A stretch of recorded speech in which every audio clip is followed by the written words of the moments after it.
The crisp, sterile air of the private jet terminal was a world away from the ghost that haunted Alexander Sterling.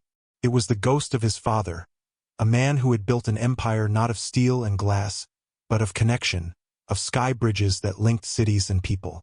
Sterling Airlines. The name, once a source of immense pride, now felt like a leaden weight upon his shoulders. 6 months had passed since his father's funeral, 6 months of sitting in a leather throne of an office, staring at profit margins and loss statements that told him nothing of the company's soul. The numbers were good, too good. Efficiency was up, costs were down, and a chill had settled over the entire operation, a frost of corporate optimization that he knew his father would have despised. He was the billionaire CEO, the heir to a legacy of warmth and humanity, and he felt like a fraud presiding over its slow, cold death. He had to find the heart of it again, or what was left of it. So he had devised a plan, a desperate, perhaps foolish, plunge into the world his father had loved. He would become one of them. He would trade his bespoke suit for a polyester uniform and go undercover as a flight attendant trainee. And so it was that Alexander Sterling, a man who owned a fleet of jets, found himself fumbling with a flimsy coffee pot in the cramped galley of a commercial airliner, trying to look like he belonged. His disguise was simple: a slightly too large uniform, a pair of non-prescription glasses, and a new name, Alex Smith. It was enough. In the bustling anonymity of the crew, no one looked twice at the new guy. No one, that is, except for the flight supervisor, Veronica Vance. She moved through the cabin with the predatory grace of a shark, her eyes missing nothing, her smile a thin, sharp line that never reached them. She was the embodiment of the new Sterling Airlines. Efficient, cold, and utterly devoid of joy.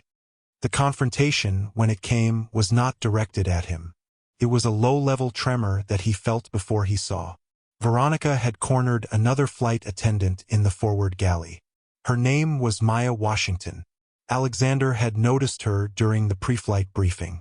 While others were absorbed in their phones or whispering gossip, she had been meticulously checking her service cart, her movements precise and economical, a quiet hum of competence about her.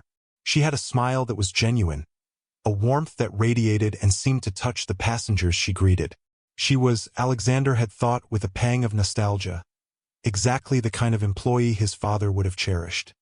"Is there a problem with this, Maya?" Veronica's voice was deceptively soft, but it carried a serrated edge. She was holding up a single, neatly folded blanket. Maya looked from the blanket to Veronica's face, her own expression calm, professional. "No, Veronica. Is something wrong?" "Wrong." Veronica let out a short, incredulous laugh. "Wrong is that a passenger in 12C complained that his blanket was damp." "Damp. Do you know what that suggests, Maya? It suggests carelessness. It suggests a lack of attention to detail.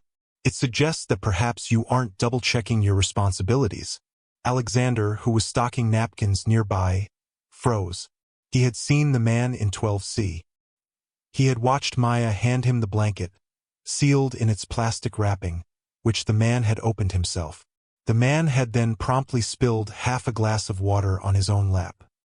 He hadn't complained. He had made a self-deprecating joke to his seatmate. Veronica was not just mistaken.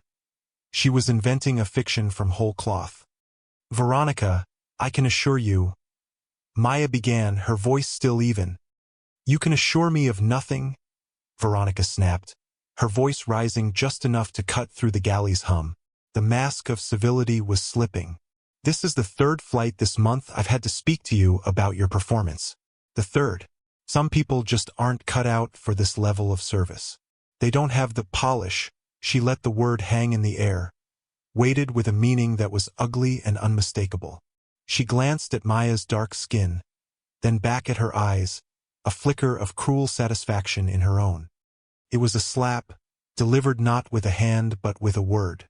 Every head in the galley, the 2 other attendants and Alexander, turned. The air grew thick with unspoken horror. In that instant, Veronica Vance, fueled by a petty and poisonous prejudice, had just made the biggest mistake of her life. She had performed her cruelty in front of the one man on Earth who had the power to burn her entire world to the ground. She just didn't know it yet. Alexander Sterling, the trainee, watched the quiet dignity with which Maya absorbed the insult.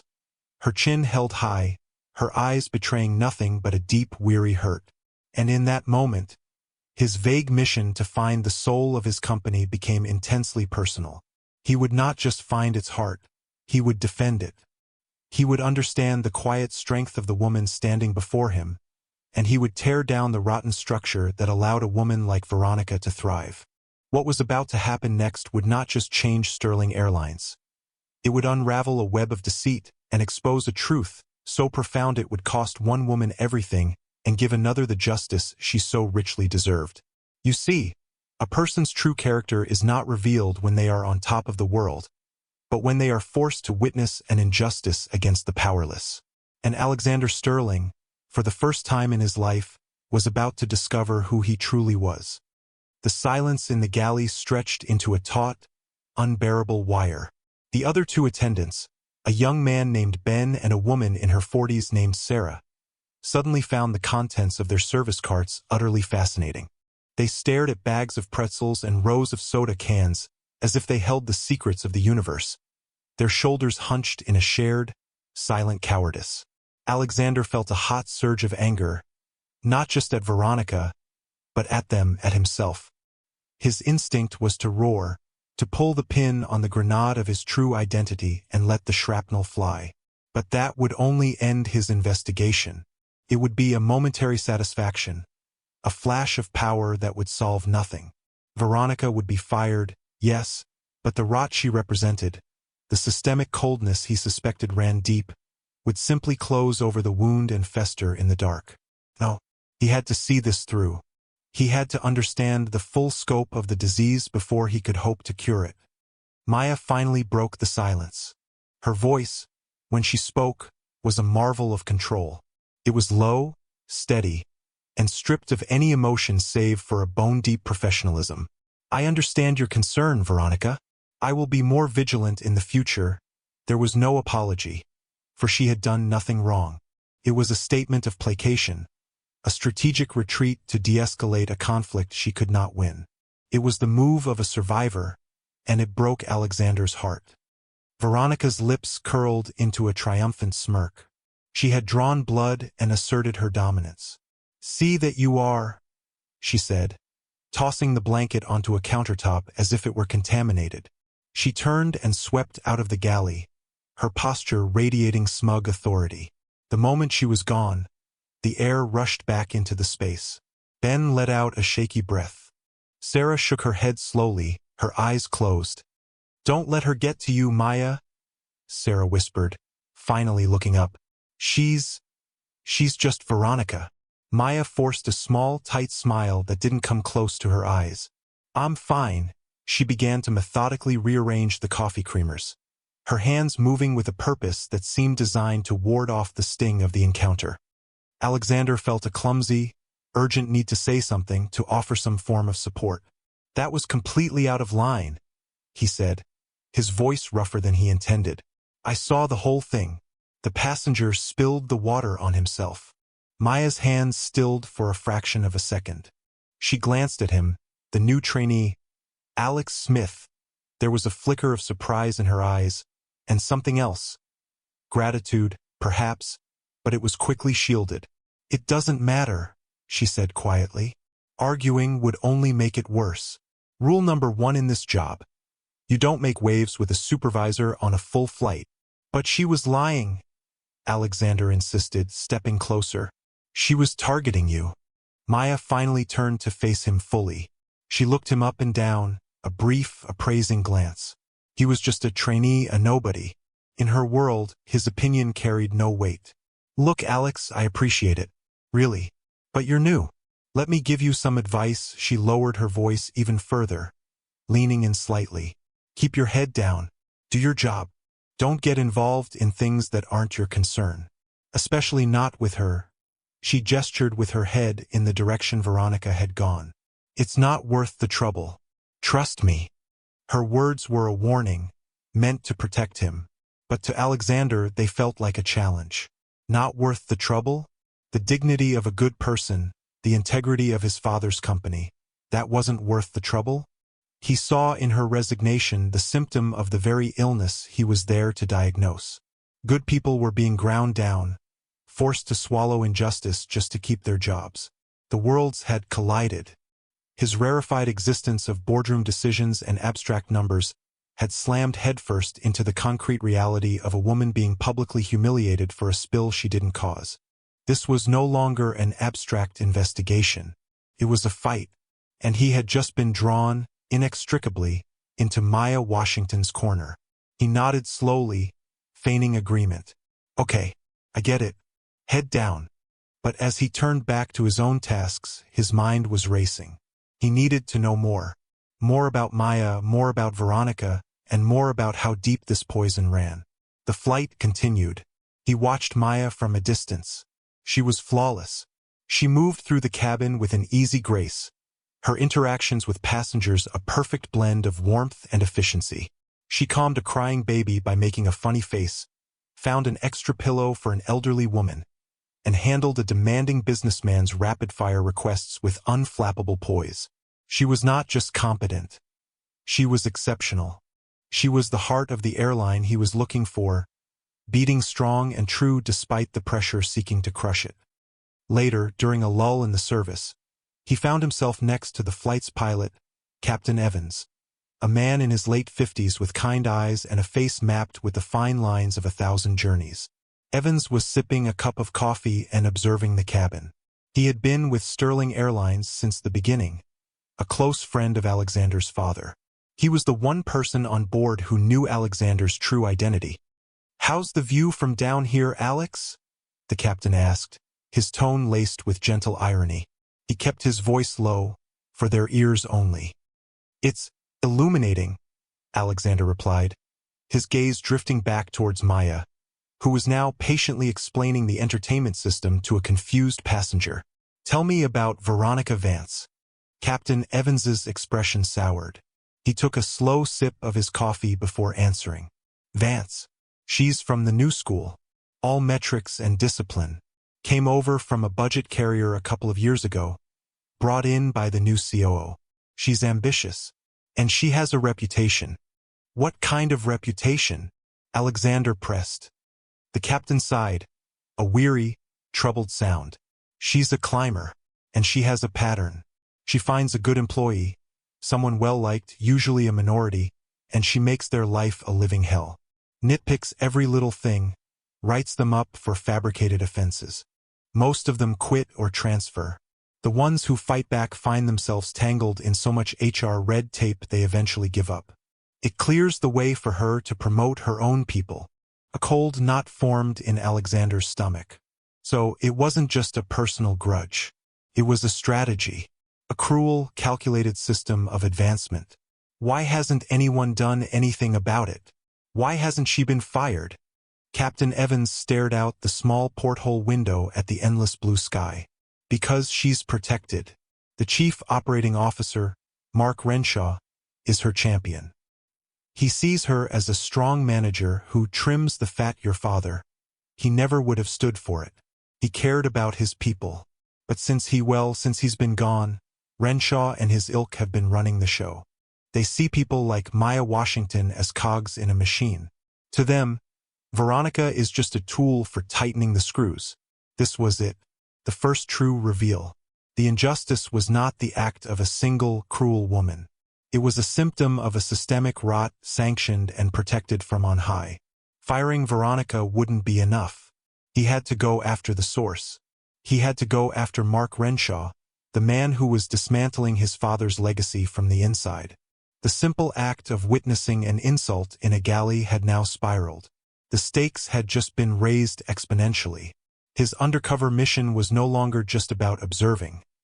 It was about gathering evidence. He looked over at Maya, who was now sharing a quiet laugh with an elderly passenger. She was everything good about this company, and she was in the crosshairs of a system designed to destroy her. He had to become her shield, even if she never knew he was there. The flight to Los Angeles was only halfway over, But for Alexander Sterling, a much longer and more perilous journey had just begun. Over the next few weeks, Alexander used his carefully concealed influence to get himself assigned to the same routes as Maya and Veronica. He became a ghost in the machine, his Alex Smith persona a perfect camouflage. He was the bumbling but earnest trainee, always willing to take on the unpleasant tasks. Cleaning the lavatories, consolidating the trash, restocking the heaviest carts. His eagerness was seen as the mark of a rookie desperate to impress, and it gave him the perfect excuse to be everywhere, to see and hear everything. He became a student of injustice, and Veronica Vance was his most dedicated teacher. The campaign against Maya was a masterclass in psychological warfare, a death by 1,000 cuts. It was never one big, fireable offense. It was a relentless series of microaggressions, each one small enough to be deniable, but which together formed a suffocating net. On a flight to Chicago, Veronica accidentally spilled a dark soda on the last clean blouse in Maya's crew luggage just before boarding, forcing Maya to wear a slightly ill-fitting spare from the company closet. "Oh, clumsy me," Veronica had said, her eyes glinting with malice. "You're just so hard to see sometimes." Standing in the shadows, the racist undertone was as thick as the humid pre-flight air in the jet bridge. Maya said nothing, simply cleaned the mess and changed her shirt, her jaw tight. A week later, on a transatlantic red-eye to London, a first-class passenger had a severe nut allergy. Maya, who had taken the meal order, had triple-checked with the galley, with the passenger, and had personally overseen the preparation of his tray. Halfway through the meal, the man began to have a mild reaction. Panic flickered, but Maya was a pillar of calm, immediately administering the passenger's own EpiPen and alerting Captain Evans to the medical situation. The man quickly stabilized.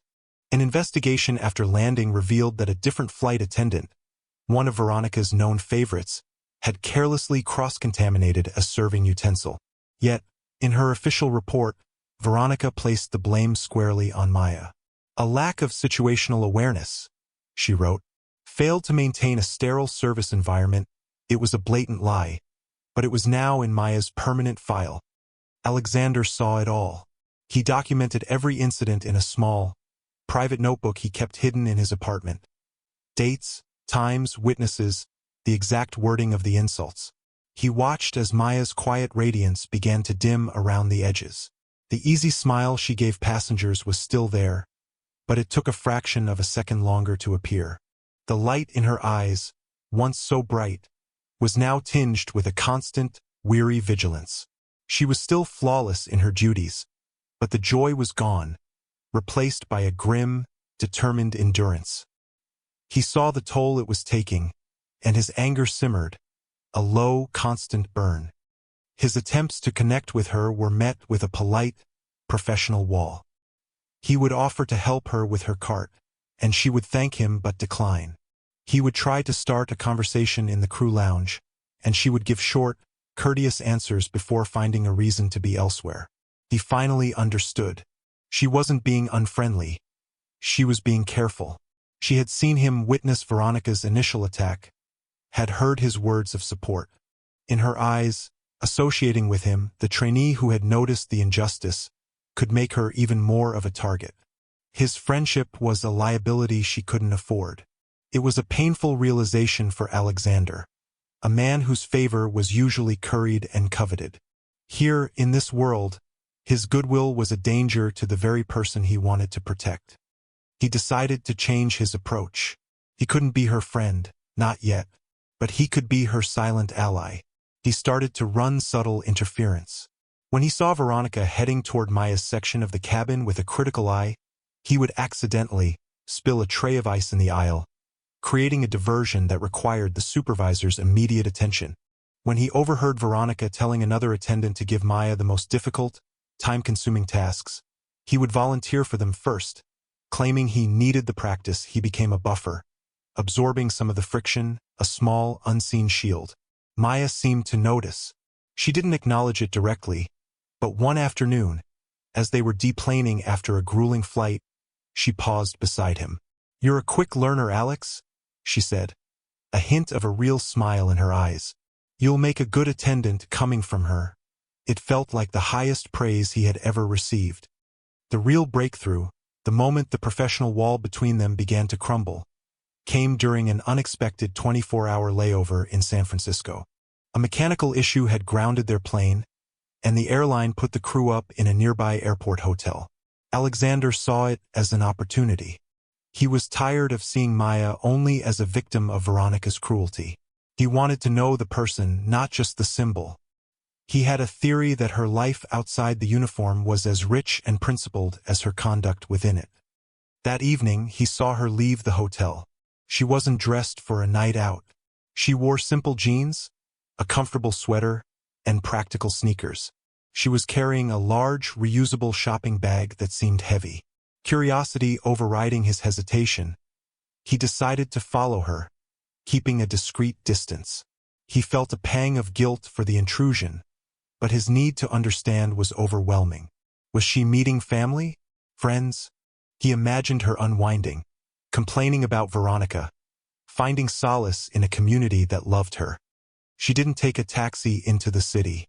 Instead, she walked several blocks to a bus stop and boarded a public bus heading away from the glittering tourist districts and into a quieter, more residential part of the city. Alexander, feeling deeply conspicuous in the unfamiliar setting, got on the same bus, sitting several rows behind her. He watched as the neighborhoods grew humbler, the storefronts more worn. Maya stared out the window, a pensive look on her face, a world away from the poised flight attendant. She got off in a neighborhood that most tourists would never see. It was a place of small, neat houses and apartment buildings, a community with a palpable sense of resilience. He followed as she walked 2 more blocks, finally stopping in front of a modest, single-story building with a sign that read, Bayview Hope Shelter. His breath caught in his throat. A shelter. She pushed open the door and went inside. Alexander waited for a few minutes, his mind reeling. Then, steeling himself, he walked to the front window and peered in. The large room inside was clean and brightly lit.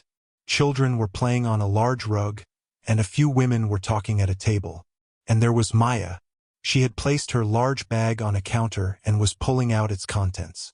It was full of the small, sealed snack boxes and juice cartons from the airline, the ones that were untouched and would normally be discarded after a flight. She was handing them out to the children, who swarmed around her with joyous, excited faces. She knelt, her face alight with a genuine, unforced happiness that he hadn't seen in weeks. She wasn't just dropping off supplies. She was talking to the children, asking their names, laughing with them. A woman who looked to be the shelter's manager came over and gave Maya a warm hug. He backed away from the window, his heart pounding with a complex mix of emotions. Awe, shame, and a profound, aching respect. He felt shame for his suspicion, for his intrusion into this sacred, private part of her life. But overwhelmingly, he felt awe. This was who she was. The woman who endured relentless harassment at work with quiet dignity spent her free time on a layover in a strange city, bringing small comforts to homeless children. She wasn't just a good employee, a victim of a petty tyrant. She was a saint. He turned to leave, feeling like a voyeur who had stumbled upon something holy, when the shelter door opened. The manager stepped out for a breath of fresh air. She saw Alexander lingering on the sidewalk and gave him a questioning look. "Can I help you?" she asked, her tone friendly but cautious. Panic seized him. He had to say something. I'm with the airline," he stammered, gesturing vaguely back towards the airport. "With Maya. I mean, we're on the same crew." The woman's face broke into a wide, warm smile. "Oh, you're one of Maya's crew. She is just the most wonderful soul. We met her a year ago when she had a layover just like this one. She saw a flyer for our donation drive and just showed up. Ever since, whenever her route brings her through here, she stops by. Brings snacks for the kids, reads them stories. Sometimes she just helps us fold laundry. She never makes a big deal of it. She has the biggest heart of anyone I've ever met." The woman continued, her voice full of admiration. "She told me once why she does it. Said she and her sister spent a few months in a place like this when they were kids. after their mom got sick. She said she remembers how one small kindness, one person who saw you as a human being, could change your whole world. Alexander felt as if the ground had shifted beneath his feet. It was more than just a reveal about her character. It was a window into her soul, her motivation, her entire being. The quiet strength, the resilience, the profound empathy. It was all forged in a crucible of hardship he could barely imagine. And there was something else. The woman had mentioned Maya's sister. Her sister? Alexander asked, trying to keep his voice casual. Yes, her younger sister Lena, the manager said, her expression softening with sympathy. Such a sweet girl. She's been sick for a while now, some kind of rare autoimmune disease. The treatments are terribly expensive, not fully covered by insurance. Maya works every shift she can get, picks up extra routes whenever possible. She's doing it all for Lena. That woman is carrying the weight of the world on her shoulders, and she still finds time to come here and lift up others. She's one of the good ones. The pieces clicked into place with sickening clarity. The reason Maya endured Veronica's abuse without fighting back. The reason she couldn't afford to make waves, to risk her job. It wasn't just about a paycheck. It was about her sister's life. The stakes were higher than he could have ever conceived. This job was Lena's lifeline, and Veronica Vance was holding a pair of scissors, snipping at the thread day after day. He thanked the woman and walked away in a daze, his undercover investigation suddenly feeling trivial and voyeuristic in the face of such profound human struggle and integrity. He had come to San Francisco as an investigator, a billionaire playing a role. He was leaving as something else entirely. He was leaving as Maya Washington's sworn protector. His mission was no longer about fixing a corporation. It was about saving a family. He knew then that he would move heaven and earth to bring down not just Veronica, but the entire corrupt system that allowed her to threaten a woman of such immense character. The slow burn of his anger had just erupted into a raging inferno, and he knew, with chilling certainty, that Veronica Vance was about to overplay her hand. The flight back to New York was fraught with a new, terrible tension. Alexander looked at Maya not just with respect, but with a kind of protective reverence. Every polite smile she offered a passenger, every time she straightened a pillow or collected a tray, he saw an act of quiet heroism. He saw a woman fighting for her sister's life with every ounce of her being, all while weathering a storm of targeted cruelty. And he saw Veronica watching her, her eyes narrowed, her mind clearly working on some new, more venomous angle of attack. Veronica could sense the respect Maya commanded from the rest of the crew, even from the new trainee. She could feel her own authority, built on fear, being subtly undermined by Maya's, which was built on genuine character. It was an affront she could not tolerate. This time, Veronica's attack was more insidious. She began to isolate Maya, assigning her to work the galley for the entire 8-hour flight. A grueling, thankless task that kept her separated from both passengers and the rest of the crew. When Ben, the young flight attendant, offered to switch with Maya for an hour to give her a break, Veronica materialized out of nowhere. "Ben, are you questioning my station assignments?" she asked, her voice dangerously sweet. "I put Maya in the galley because that's where her skill set is best utilized. It's a very important job. We wouldn't want her to be overwhelmed out in the cabin." The implication was clear. Maya wasn't good enough for passenger interaction. It was a humiliating public demotion disguised as a logistical decision. Ben retreated, cowed. Maya, trapped in the tiny metal kitchen, could only watch, her face a mask of stoicism. Alexander, tasked with restocking the forward cabin, saw his chance. Under the pretense of needing more beverage cans, he entered the galley. Maya was vigorously polishing the coffee makers, her back to him. Her shoulders were rigid. "That was garbage," Alexander said softly, closing the galley curtain behind him for a semblance of privacy. "What she just did." Maya didn't turn around. "It's her right as supervisor, Alex. She can assign us wherever she wants. You and I both know this isn't about logistics," he countered, his voice low and intense. "This is personal. She's trying to break you." Finally, she stopped polishing. She sagged against the counter for a moment, a crack in the unbreakable facade. She turned to face him, and for the first time, he saw the full, unshielded exhaustion in her eyes. It was a profound, soul-deep weariness. "Why do you care so much?" she asked, her voice barely a whisper. It wasn't an accusation. It was a genuine question. "You should be happy. You're new. She's not targeting you. You're flying under the radar. That's the smart way to play it." "Because it's wrong," he said simply.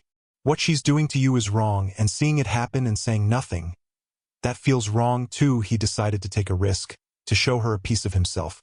"My father, he built this airline. He always said that a company is just a building full of people, and if you don't take care of the people, the building will rot from the inside out." He would have been horrified to see this. Her eyes searched his face, seeing past the trainee uniform for a moment. She saw the sincerity, the raw indignation on her behalf. The wall she had so carefully maintained began to show another crack. "Your father sounds like he was a good man." "He was," Alexander said, the words catching in his throat.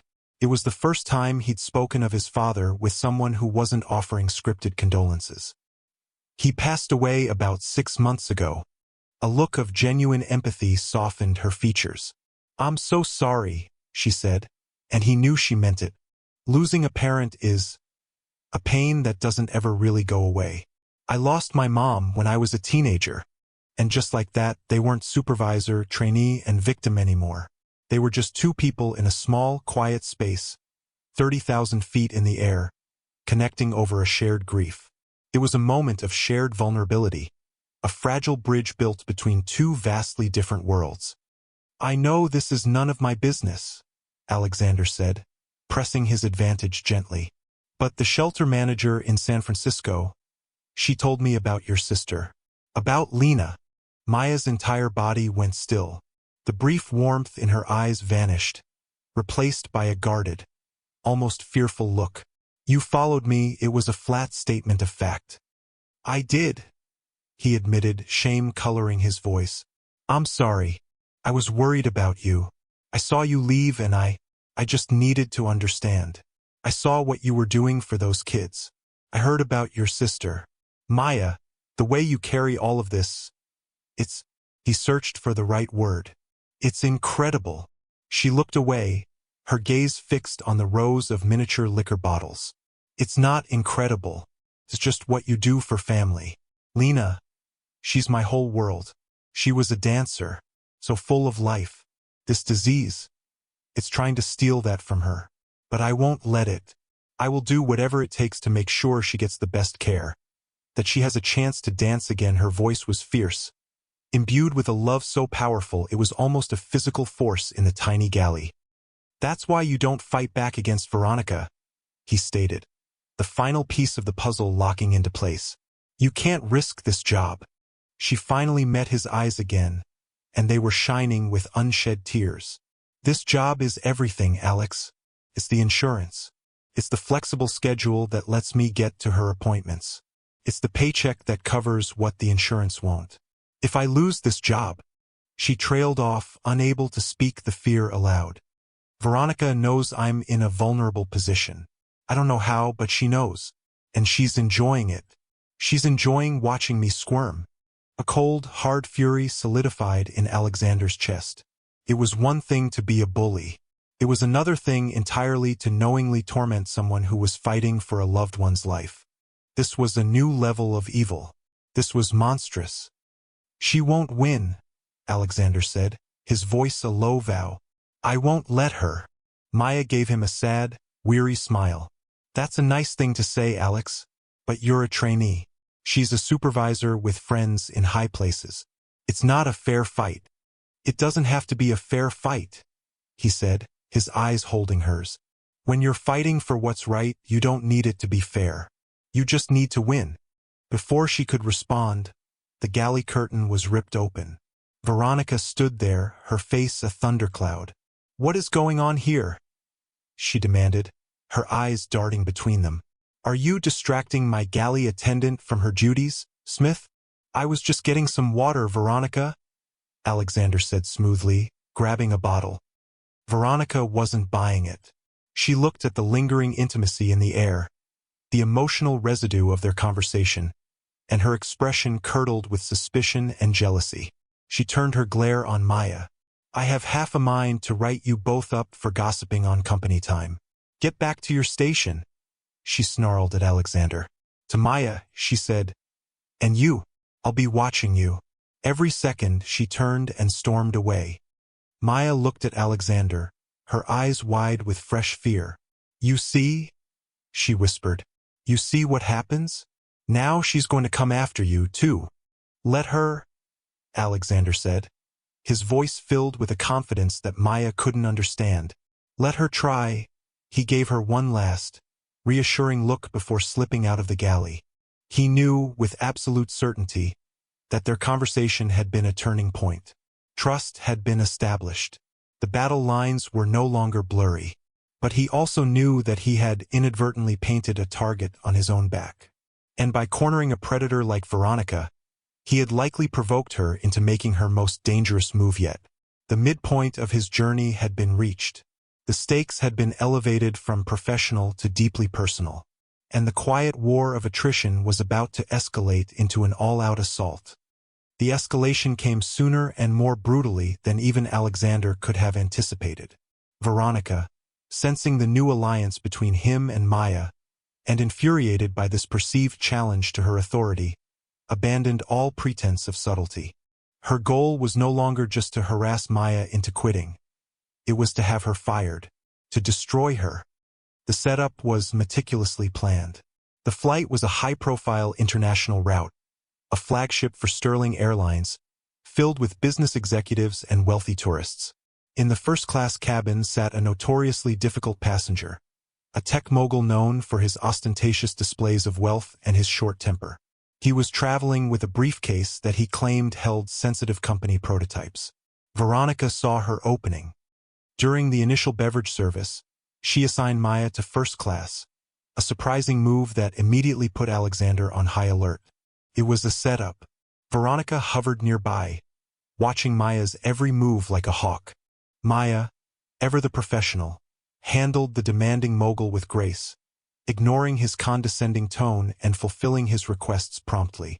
Later, under the guise of assisting during a moment of turbulence, Veronica went to the man's seat to check on him. Alexander, who was collecting trash in the aisle, saw her lean over the passenger's open briefcase, her movements quick and furtive, her body shielding her actions from the cabin's view. A chill went down his spine. She was planting something. His fears were confirmed 2 hours later.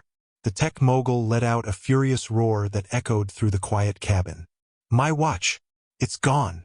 He was frantic, patting his pockets and rummaging through his carry-on. It was a custom-made Patek Philippe. It's worth over $100,000. It was right here, on top of my papers. Chaos erupted. Passengers murmured, their faces a mixture of alarm and morbid curiosity. Veronica rushed to the scene, her face a perfect mask of managerial concern.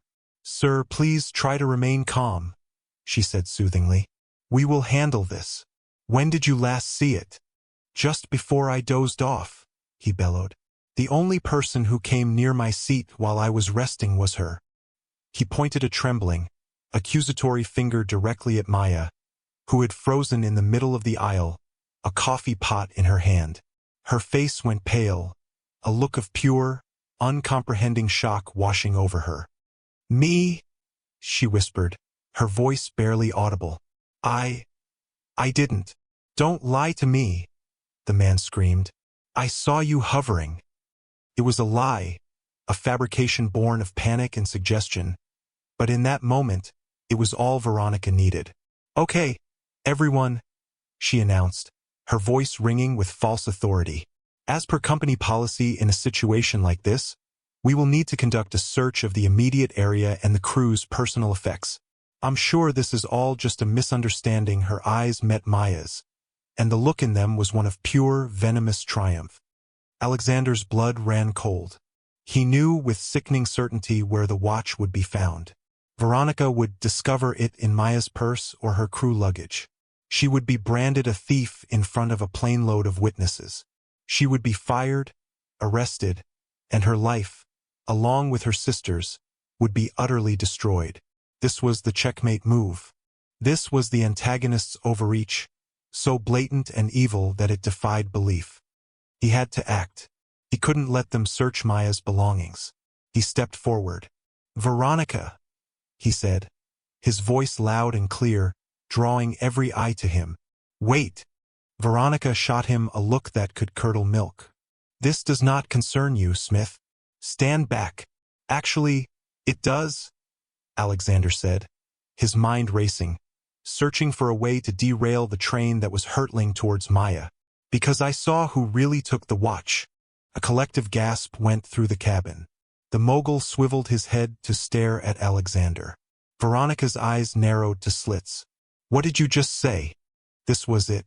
A desperate, wild gamble. "I saw it," Alexander repeated, his heart hammering against his ribs. He locked eyes with Veronica, a silent declaration of war. "Just after we reached cruising altitude, I was in the forward galley. I saw one of the ground crew, a cleaner, slip back on board just before they sealed the door. I thought it was strange. He was near this passenger's seat.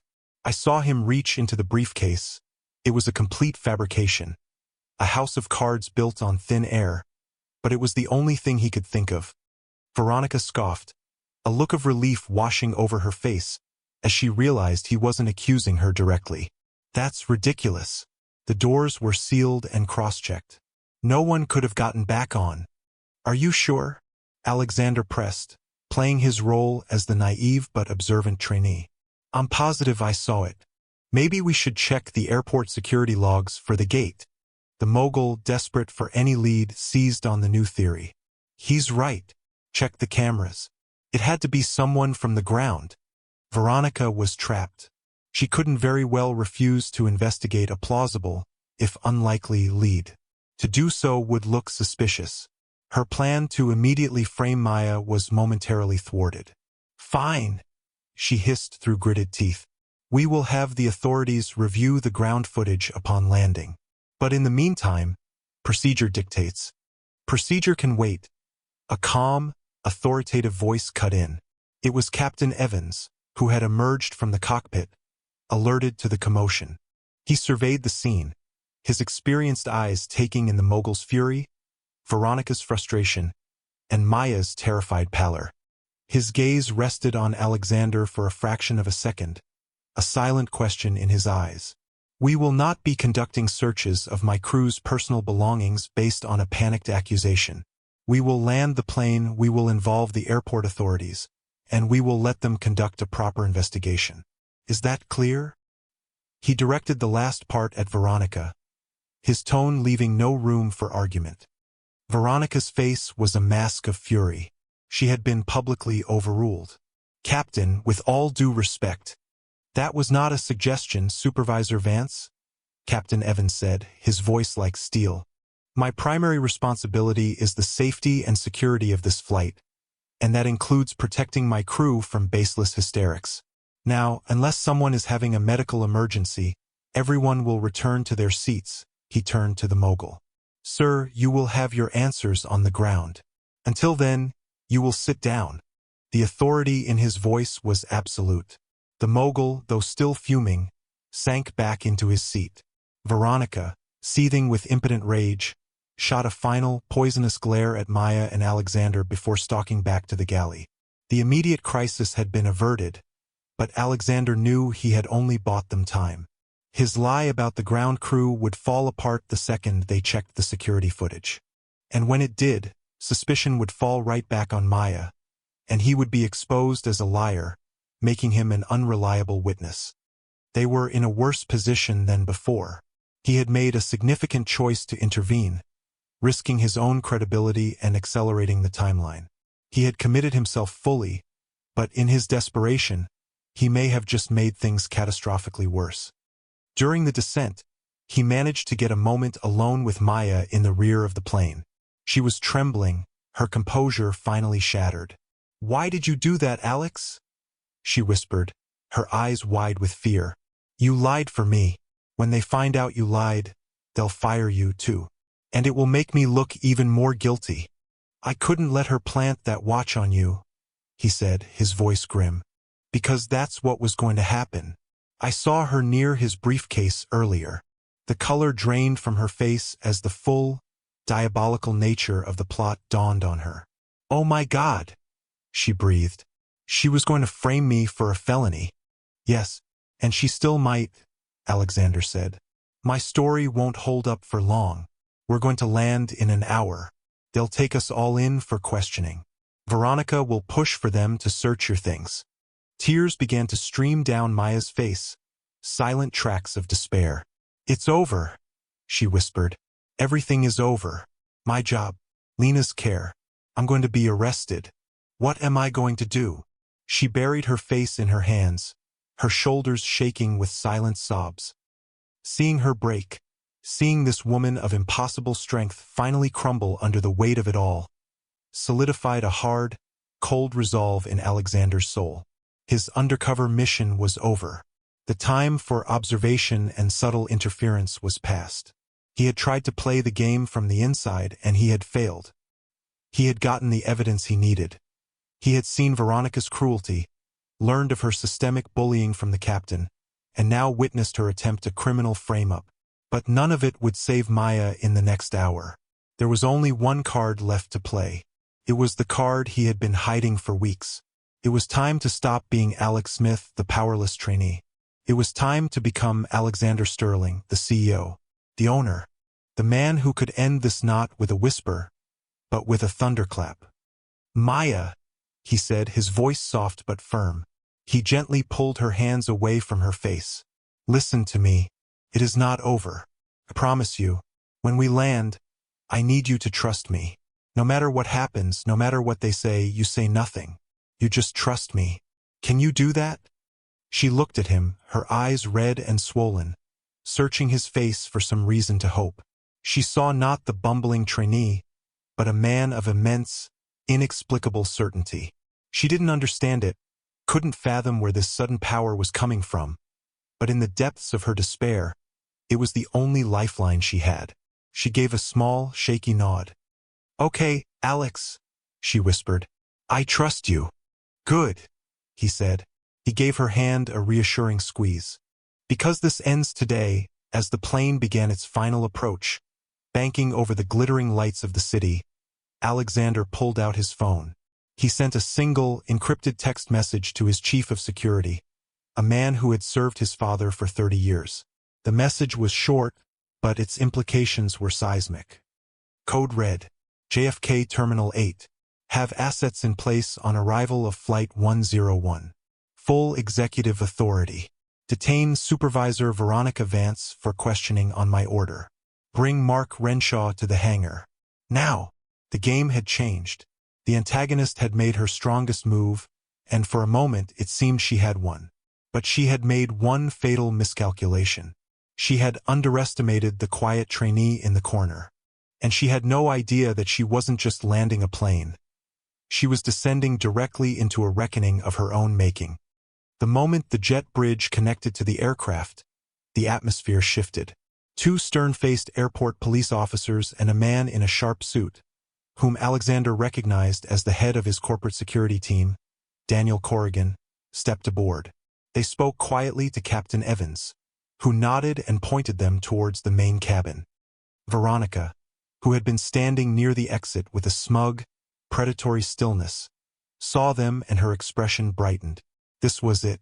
The authorities were here. Her plan was coming to fruition. She stepped forward, ready to direct them to Maya. Officers, I'm Supervisor Vance. I'm the one who called this in. The suspect is...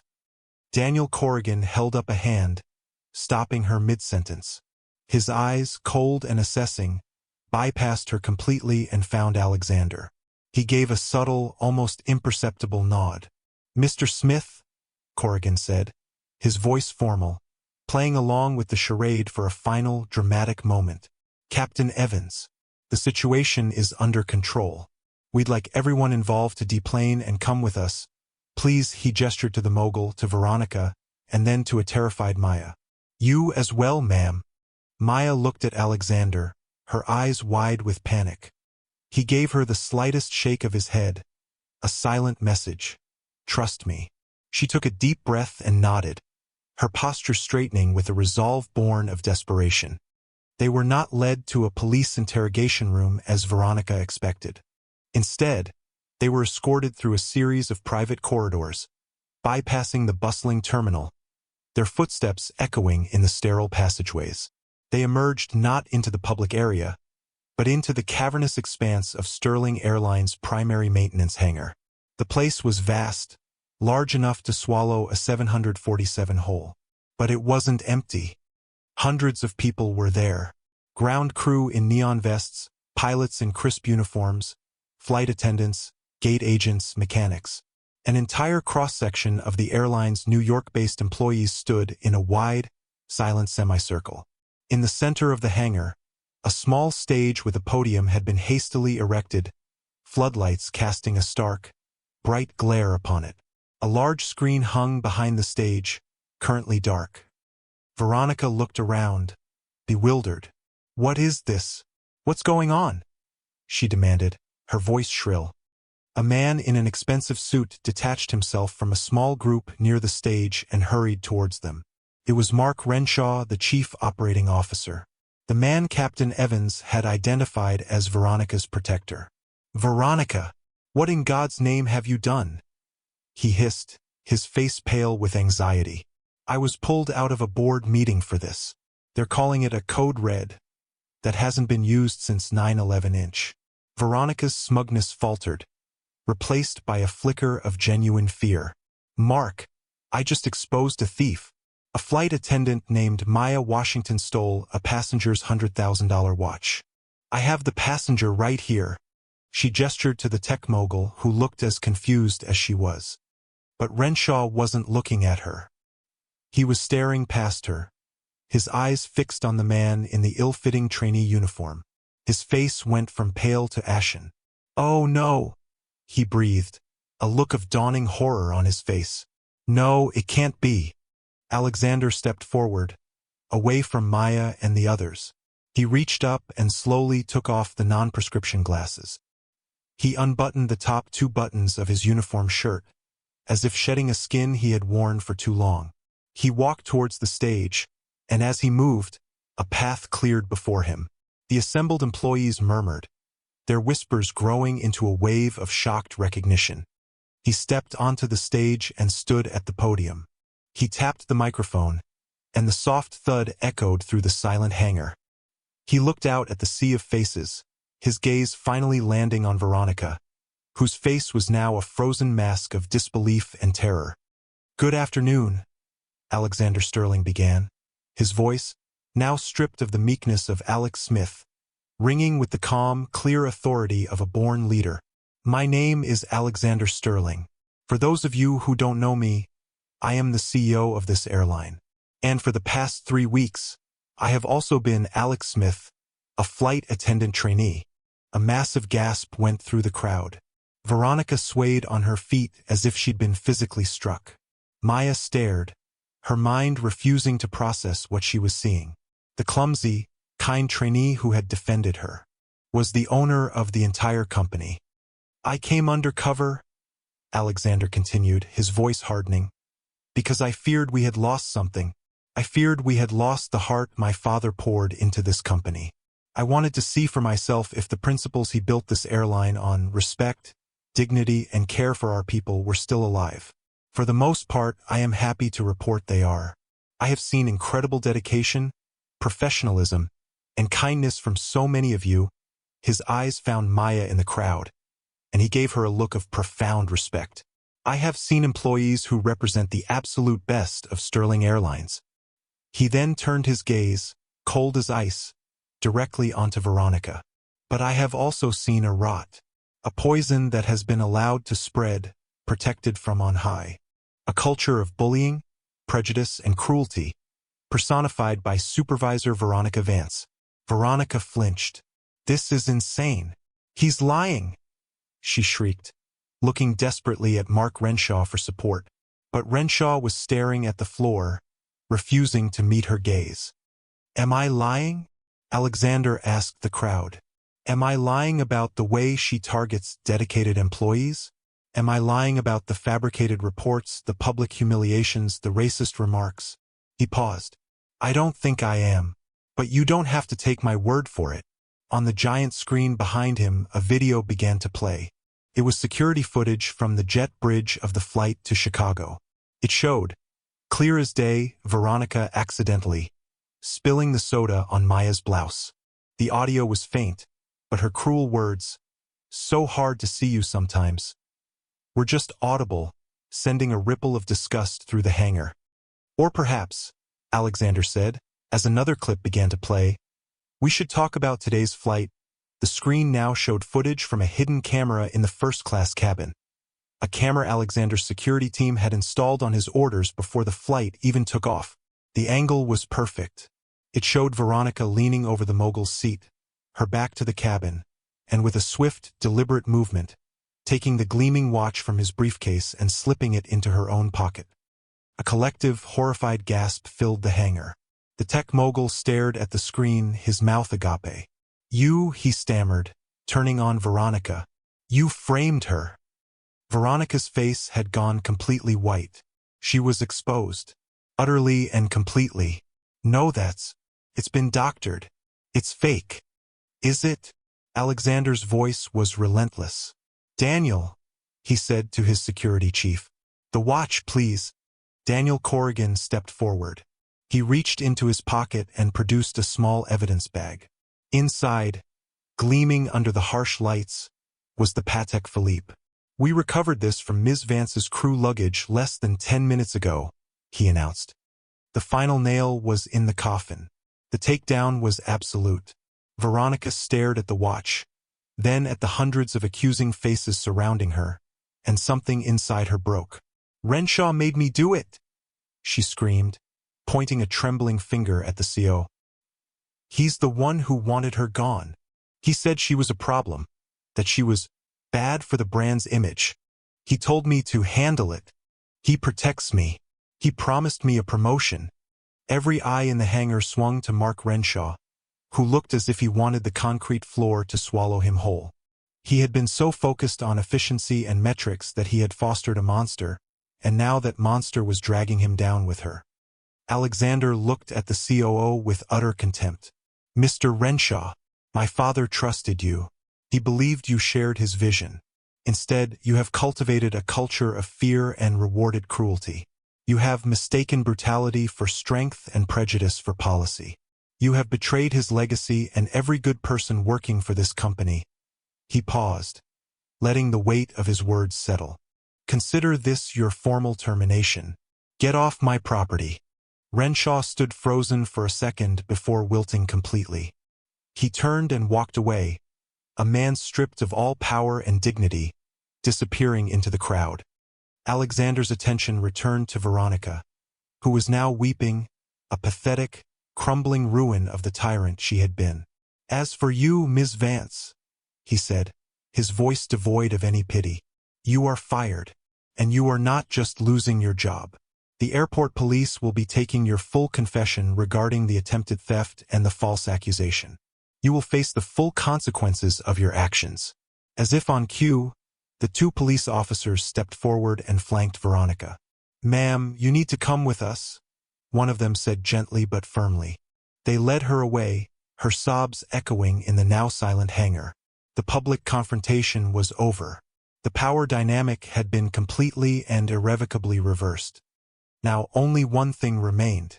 Alexander Sterling, the CEO, looked out at the crowd, his eyes finding Maya Washington. She stood there, stunned, tears streaming down her face. Not tears of fear or despair, but of overwhelming, disbelieving relief. He stepped down from the stage and walked through the crowd directly to her. He stopped in front of her, the billionaire CEO standing before the flight attendant he had come to admire more than any executive he had ever met. Maya, he said, his voice now gentle. I am so sorry. I am sorry for what you were forced to endure. I am sorry that my company, my father's company, allowed this to happen to you. She just shook her head, unable to speak. Your integrity, your grace under pressure, Your compassion, he continued, his voice full of genuine emotion. You are the heart of this airline. You are the standard by which everyone here, including me, should be measured. He made a grand gesture, a public validation that would change her life forever. I am hereby promoting you to a new position, effective immediately, Vice President of In-Flight Experience. You will report directly to me. You will be in charge of rewriting our training manuals, of setting the standards for service, and of creating a culture where every single employee is treated with the dignity and respect they deserve. A culture where people like Veronica Vance can never take root again. A wave of applause and cheers erupted through the hangar.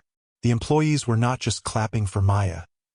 They were clapping for the restoration of hope, for the return of the values they had feared were lost forever. Maya finally found her voice, a choked whisper. But, my sister, Lena. Alexander's expression softened even more. I know about Lena, he said softly, for only her to hear. And that brings me to my final announcement.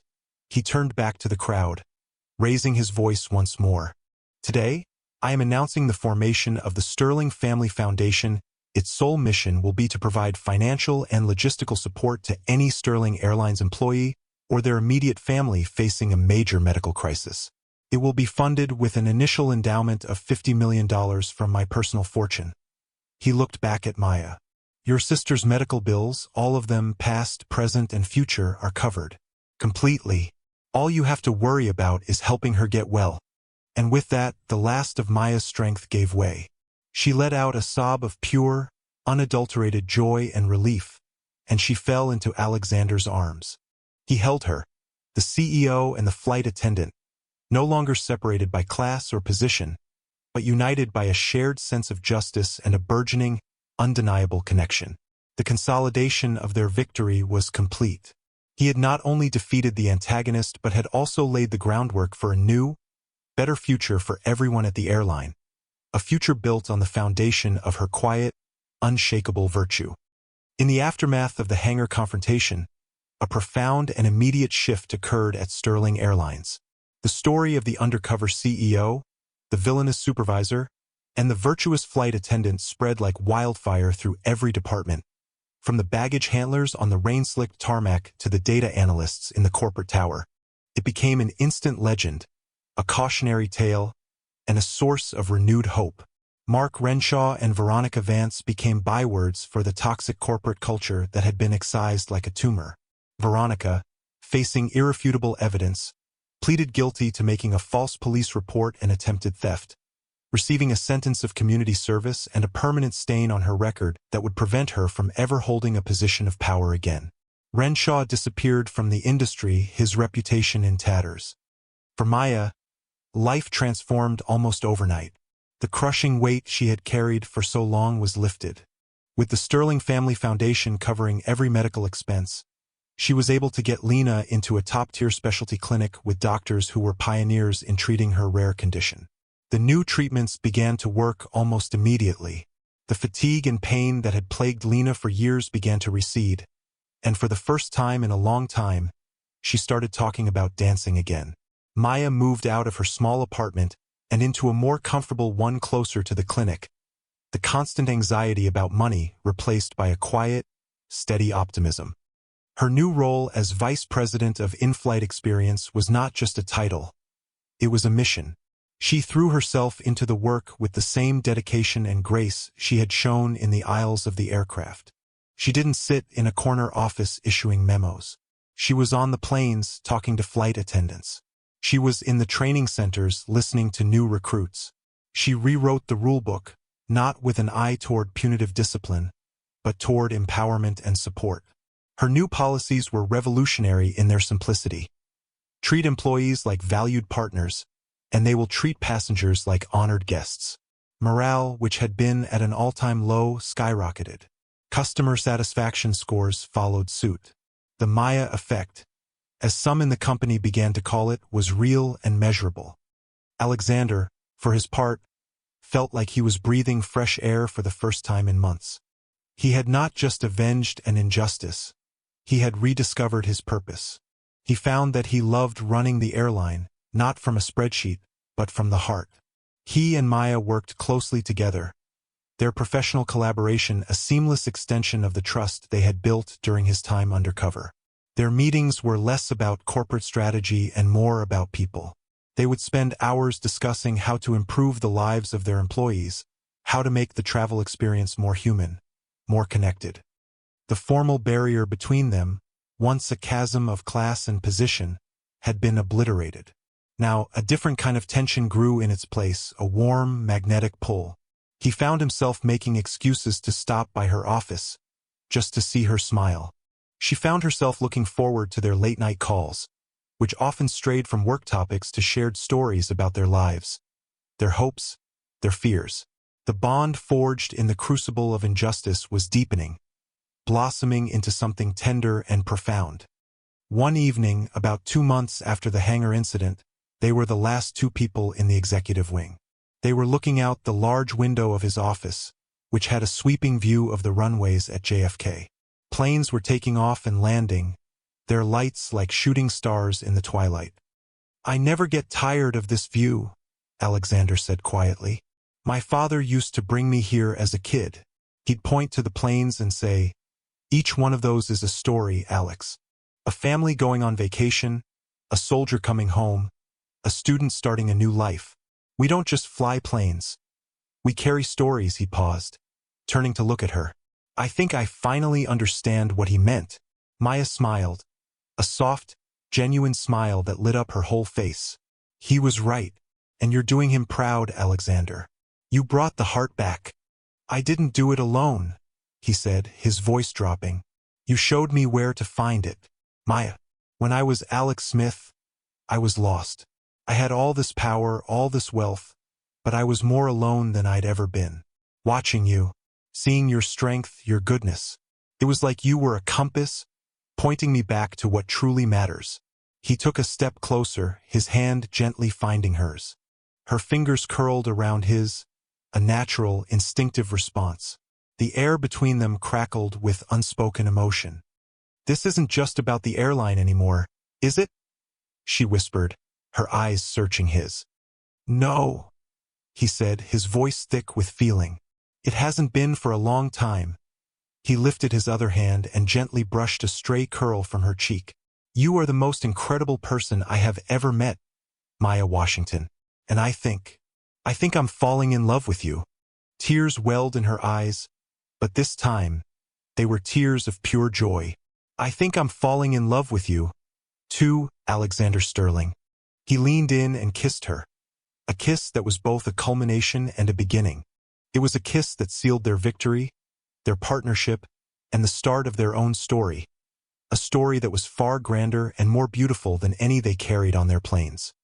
1 year later, the view from the CEO's office was the same, but the world had changed. Sterling Airlines was consistently ranked #1 in the world for both customer satisfaction and employee morale. The Sterling Family Foundation had become a model of corporate philanthropy, having helped over 100 families navigate devastating medical crises. The culture of the airline was one of pride, respect, and genuine camaraderie. Alexander stood by the window, but he wasn't alone. Maya stood beside him, her head resting on his shoulder, a simple, elegant engagement ring sparkling on her finger. They were watching a plane taxi towards the runway, its lights blinking in the late afternoon sun. Earlier that day, they had come from the dance studio. They had watched Lena, now vibrant and healthy, perform a solo piece, her movements fluid and full of a joy that had once seemed lost forever. She had dedicated the performance to her sister and the man who had saved them both. The simple flight attendant uniform that had once been Alexander's disguise and Maya's burden was now a symbol of honor within the company. Maya had redesigned it herself, working with the flight attendants to create something that was not only elegant and modern but also comfortable and practical. It was a small change, but it represented the new philosophy of the airline. The dignity of the people doing the work was paramount. "Do you ever miss it?" Maya asked softly, her eyes following the plane as it began its ascent. "Being Alex Smith? The anonymity?" Alexander smiled, tightening his arm around her. "I missed the lessons I learned," he said, "but I wouldn't trade this for anything. He had been a billionaire playing a common man, a king in disguise, searching for the soul of his kingdom. He had found it, not in a balance sheet or a corporate strategy, but in the unwavering integrity of a single person. In defending her, he had redeemed his father's legacy and, in the process, had found his own salvation. He had learned the most profound of truths, that a person's and a company's true worth is not measured by the wealth they accumulate, but by the dignity they afford others. Isn't it often the case that our greatest purpose is found not in seeking power for ourselves, but in using the power we have to lift up those who have none? Alexander Sterling had finally found his purpose, and it was standing right beside him, her hand in his, as they watched the stories take flight.